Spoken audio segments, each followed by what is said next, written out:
Goa India का सबसे छोटा राज्य है। गोवा में इंडिया ही नहीं, इंडिया के बाहर से भी टूरिस्ट आते हैं और इसे जाना जाता है अपने बीचेस, चर्चेस और नाइट लाइफ के लिए। Hi everyone, welcome back to Yatra Saathi, जहाँ पे मैं बताती हूँ आपको ऐसी प्लेसेस के बारे में जो आपके लिए मस्ट विजिट है इंडिया में। फिलहाल मैं हूँ गोवा में, जो कि हम सभी इंडियंस का one of the favourite spot है और जहाँ की नाइट लाइफ पूरे इंडिया में फेमस है। इंडिया ही नहीं, बाहर से इंटरनेशनल टूरिस्ट भी यहाँ पे आते हैं। और यहाँ कैसे आएंगे, क्या टूर प्लान होगा, कितनी आपकी कॉस्टिंग आएगी, कौन कौन से बीचेस को आपको कवर करना चाहिए, कौन कौन से बीचेस ऑफ बीट है जहाँ पे फॉरेनर क्राउड बहुत ज़्यादा होता है, कौन कौन से बीचेस पे आप नाइट लाइफ को बिल्कुल फ्री ऑफ कॉस्ट एंजॉय कर सकते हैं, सारी डिटेल्स मैं देने वाली हूँ इस वीडियो में। सो मेक श्योर वीडियो का एंड तक जरूर देखिए, चैनल को जल्दी से सब्सक्राइब कर दीजिए और बेल आइकन प्रेस कर दीजिए ताकि आपको आगे आने वाली सारी वीडियोस के नोटिफिकेशंस मिलते रहें।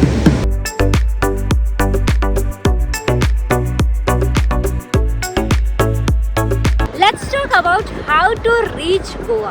गोवा आने के लिए सबसे इजी और चीपेस्ट ऑप्शन है बाय ट्रेन, हमारा इंडियन रेलवे, जो सबसे सस्ते में आपको एक डेस्टिनेशन से दूसरे डेस्टिनेशन पहुंचा देता है। गोवा में 4 रेलवे स्टेशन है। मडगांव एक ऐसा रेलवे स्टेशन है जहां से आपको इंडिया के ऑलमोस्ट हर जगह से ट्रेन मिल जाएगी।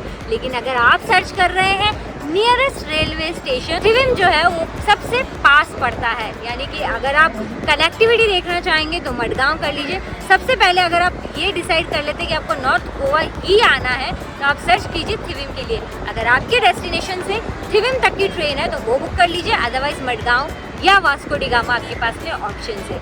अगर आप अपना टाइम सेव करना चाहते हैं, money is second consideration for you, तो आप आ जाइए उड़ के सीधा गोवा, क्योंकि यहाँ पे है इंटरनेशनल एयरपोर्ट और ऑलमोस्ट सब जगह से आपको गोवा के लिए फ़्लाइट मिल जाएगी। हालांकि डायरेक्ट फ्लाइट नहीं मिलती है, उसका लेओवर कहीं ना कहीं होता है, बट स्टिल मोस्टली जगह से कनेक्टेड है गोवा। अगर आप आते हैं मुंबई और पुणे से तो वैसे तो आपको बताने की ज़रूरत नहीं है, क्योंकि वहाँ के लोग बाय कार भी आ सकते हैं और बाय बस से भी आ सकते हैं, यानी ये रोड से, रेल से और बाय एयर तीनों मोड ऑफ ट्रांसपोर्ट से इजीली कनेक्टेड है। सबसे बड़ा कंफ्यूजन होता है नॉर्थ गोवा जाएं या साउथ गोवा। इसका सोल्यूशन मैं आपको बताती हूँ। अगर आपको पार्टीज करना पसंद है और क्राउडेड बीच आपकी पहली चॉइस है तो आप आ जाइए गोवा के नॉर्थ पार्ट में। अगर आपको लग्जरी स्टे और वो भी पीसफुल बीचेस के साथ चाहिए तो आप जा सकते हैं south Goa. Let's talk about local transportation. अगर आपके पास में लगेज बहुत ज्यादा है तो आप बस स्टैंड, रेलवे स्टेशन से नॉर्थ गोवा जाना चाहते हैं तो आपको लेनी होगी बस, जो आपको कलंगुट बीच के लिए डायरेक्ट मिल जाती है। अगर आप बाय एयर आते हैं तो आपको एयरपोर्ट से जो टैक्सी मिलेगी नॉर्थ गोवा के लिए वो 3000 रुपए तक के खर्च पर मिलेगी। वो भी आपको प्राइवेट कैब हायर करनी पड़ेगी, क्योंकि गोवा में ओला और उबर की सुविधाएं उपलब्ध नहीं है। यहाँ के प्लेसेस को कवर करने के लिए आप हायर कर सकते हैं स्कूटी आपको 400 से 500 रुपए में डिपेंडिंग ऑन सीजन मिल जाएगी। पेट्रोल आपको खुद फिल करवाना होगा। स्कूटी हायर करने के लिए जो आपको डॉक्यूमेंटेशन करना होगा, उसके लिए आपको आधार कार्ड डिपॉजिट करवाना होगा या कोई भी एक आईडी प्रूफ और ड्राइविंग लाइसेंस अपने साथ में कैरी करना होगा। यहाँ पे एक लोग को हेलमेट लगाना कंपलसरी है। गोवा में घूमने का सबसे अच्छा मोड ऑफ ट्रांसपोर्ट होता है स्कूटी, क्योंकि वो सबसे चीप और सबसे ज़्यादा मज़ेदार होती है।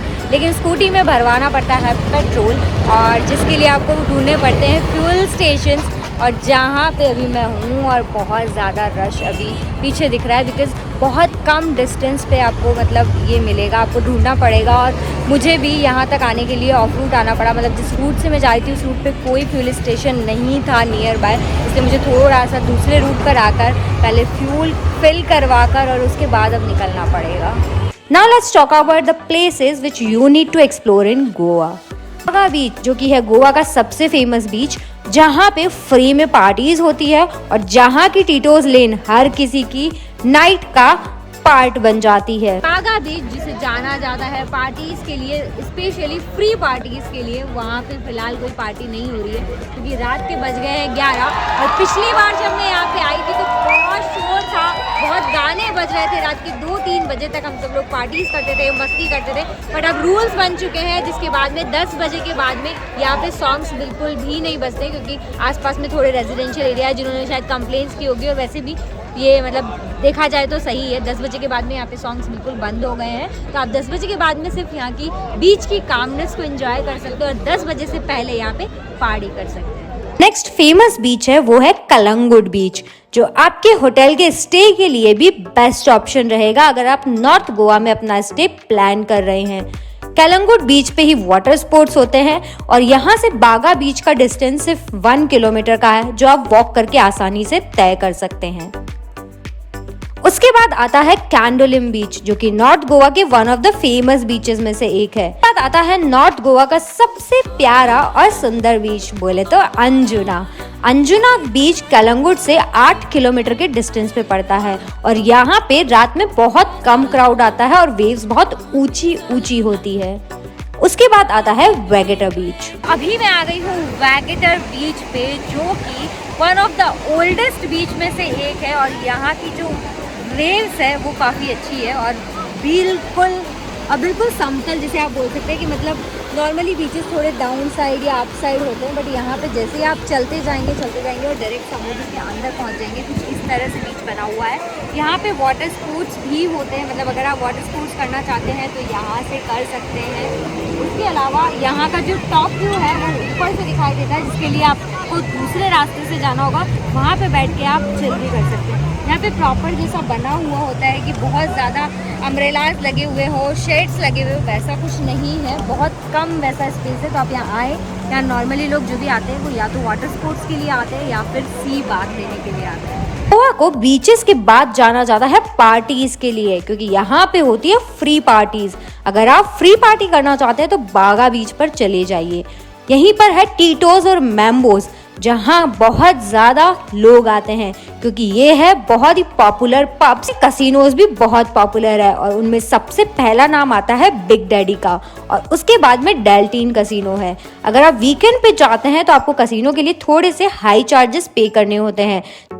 गोवा में बीचेस के साथ साथ फोर्ट्स भी है और छपुरा फोर्ट जाते टाइम पे आपको कुछ शॉप्स दिखेगी जिनसे आप कुछ चीज़ें खरीद सकते हैं। मैंने ये बचपन की याद वाली, हमारे यहाँ पे सिर्फ फूगली बोलते हैं, पोपली बोलते हैं, अब सबके यहाँ पे अलग अलग बोलते होंगे। हमारे यहाँ पे शीतला सप्तमी के दिन ये बनाई जाती है फ्राई करके ऑयल में, तो इसको देख के याद आ गई, बस इसलिए खाने का मन किया। बाकी वैसे तो ऑयली फूड खाना नहीं चाहिए, बट एक तो खा सकते हैं।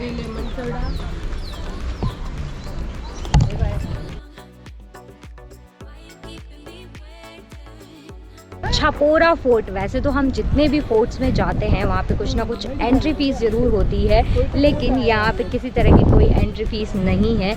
इसको एंजॉय करने के लिए लोग आते हैं सनसेट के टाइम पे, क्योंकि यहाँ से दिखता है बीच का बिल्कुल परफेक्ट वाला व्यू। ये पूरा फोर्ट जो है वैसे तो क्षतिग्रस्त हो चुका है, मतलब इसकी दीवारें ढल चुकी है, लेकिन फ़ोटोज़ के पॉइंट ऑफ व्यू से ये काफ़ी अच्छा व्यू पॉइंट है। उसके अलावा ये दिल चाहता है मूवी की शूटिंग लोकेशन रहा है, इस वजह से भी बहुत ज़्यादा पॉपुलर हो चुका है। हार्डली 10 मिनट की वॉक करके आप ऊपर आएंगे, जो कि बिल्कुल सिंपल सी वॉक है, प्रॉपर स्टेयर्स बनी हुई है, किसी तरह की कोई प्रॉब्लम नहीं आने वाली है आपको।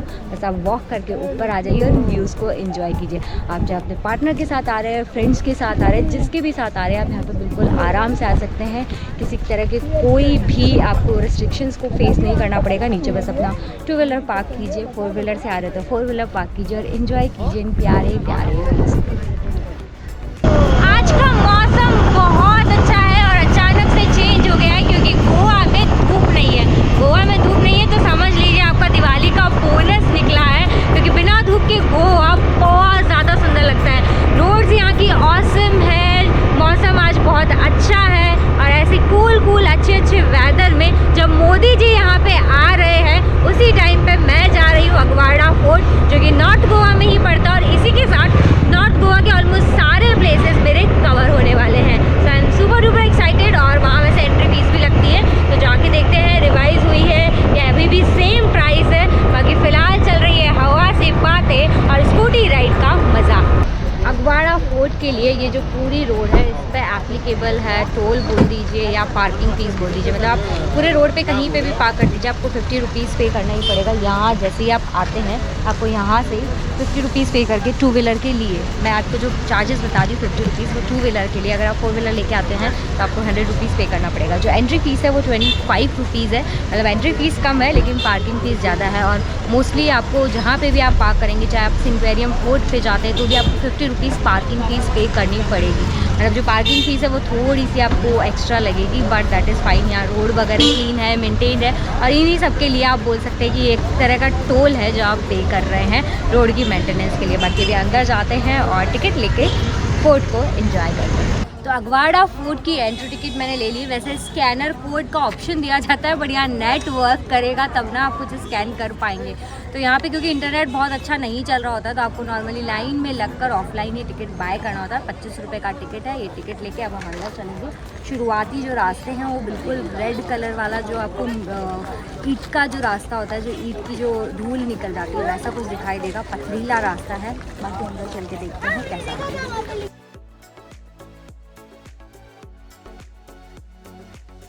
अगवाड़ा फोर्ट जो कि नॉर्थ गोवा के one of the famous tourist attractions में से एक है। यहाँ पे मैं आ गई हूँ। 25 रुपये की एंट्री फीस, जैसा मैंने बाहर बताया। यहाँ से आपको अंदर आके दिखता है बहुत ही प्यारा व्यू, जो कि ओशन व्यू है, और पूरा समुद्र दूर दूर तक आपको यहाँ पे दिखाई देता है। उसके अलावा अंदर जो आर्किटेक्चर है वो इस रेड कलर के स्टोन से बना हुआ है, ईंटों से। तो इसकी वजह से यहाँ पे जो फोटोग्राफ्स आती हैं आपने देखी होगी गोवा की जो ऑथेंटिक फोटोग्राफ्स, अगर कभी गूगल पे देखिए तो कुछ इसी टाइप से आती है। यहाँ पे आपको हर लड़की इस तरह से साइड में फोटो क्लिक कराती हुई दिख जाएगी, तो कुछ ऐसे फोटोग्राफ्स ही आएंगे। उसके अलावा यहाँ पे है लाइट हाउस, जो बिल्कुल वाइट कलर का है, और जिससे पुराने टाइम पे लाइट सप्लाई की जाती थी, और आज के टाइम पे ये जो है यूज़ होता है मोस्टली फोटोग्राफ्स क्लिक करवाने के। और राइट हैंड साइड पे बहुत ही बड़ा आपको बना हुआ दिखाई देगा पानी के स्टोरेज का टैंक। वैसे ये पूरा फोर्ट जो है, इसके पूरा नीचे वाले पोर्शन पे पुराने टाइम पे पानी स्टोर किया जाता था, मतलब इतना पानी स्टोर कर लिया जाता था कि पूरे गोवा के लिए सफिशिएंट हो जाता। और वैसे इस पुर्तगाली, ये जो अगवाड़ा है, ये नाम भी पुर्तगाली है और इसका मीनिंग भी यही होता है, पानी का स्रोत। तो इसका जो मेन पर्पस था वो पानी को स्टोर करना था। हालांकि ये प्रोटेक्शन के पॉइंट ऑफ व्यू से भी पुराने टाइम पे, यानी जो पुर्तगाली शासन रहा है गोवा में, तब यूज़ आता रहा है। इसके बाद आता है यहाँ का फेमस दूध सागर वाटरफॉल, जो कि चेन्नई एक्सप्रेस के बाद में बहुत ज़्यादा पॉपुलर हो गया था। इसके लिए आपको 5 से 6 हज़ार रुपये पर पर्सन तक का खर्च करना पड़ सकता है अगर आप ट्रैक नहीं करना चाहते हैं। अगर आप ट्रैक करना चाहते हैं तो भी आपको वहां तक पहुंचने के लिए, जो कि ट्रैक पॉइंट है, खर्च करना पड़ेगा, और उसी के साथ साथ में आपको एक एक्स्ट्रा दिन लेना पड़ेगा। अब बात करते हैं ओवरऑल कंक्लूजन की गोवा ट्रिप के बारे में। गोवा आने के लिए आप स्लीपर क्लास ट्रेन से अगर आते हैं तो आपका आना और जाना मिलाकर 2000 रुपये में आराम से हो जाएगा। यहाँ पे मिनिमम होटल का प्राइस आपको 1500 रुपीज़ पर नाइट पे करना होगा, जो 2 लोगों के लिए होगा, यानी 750 रुपये पर पर्सन। अगर आप स्कूटी हायर कर रहे हैं तो 400 रुपये पर डे, यानी कि 200 रुपये पर पर्सन के हिसाब से आपको स्कूटी का चार्ज पड़ेगा। अगर पेट्रोल की बात करें तो लगभग 1000 रुपये के पेट्रोल में आप गोवा घूम लेंगे, क्योंकि यहाँ के पेट्रोल की प्राइस थोड़ी सी कम है। टोटल फूड का खर्चा जो आपको यहाँ पे करना होगा वो 600 रुपीज़ पर डे तक जा सकता है, जो कि 2 लोगों के बीच में खर्च नहीं होगा, ये पर पर्सन का खर्चा है। तो इस तरह से जो आपका ओवरऑल बजट पर पर्सन का रहेगा 3 नाइट्स 4 डेज का, वो 9000 पर पर्सन का होगा, यानी एक कपल 20,000 रुपये में बहुत ही आसानी से यहाँ पे घूम सकता है। तो ये है बिल्कुल कॉस्ट इफेक्टिव पार्टीज वाला बीच डेस्टिनेशन। सो किसी का वेट मत कीजिए, जल्दी से अपने बैग पैक कीजिए और निकल जाइए गोवा की ट्रिप के लिए।